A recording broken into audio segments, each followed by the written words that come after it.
Diqqat, tezkor xabar.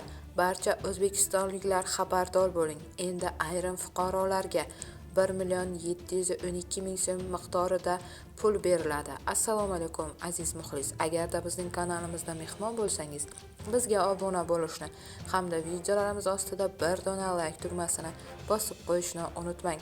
Diqqat, O'zbekistonda vafot etgan fuqaroning yaqinlariga dafn puli ham beriladi. Buning uchun marhumning oila a'zolari tegishli tashkilotlarga oltmish kun ichida murojaat qilishlari kerak bo'ladi. Dafn puli hozirgi kunda pensiyani hisoblashning bazaviy miqdorining 4 baravar, ya'ni 1.712.000 so'mni tashkil etadi, deyiladi xabarda. Bu xabarni barcha yaqinlarimizga jo'natib qo'yamiz hamda videomiz ostida bir dona like tugmasini bosishni unutmaymiz.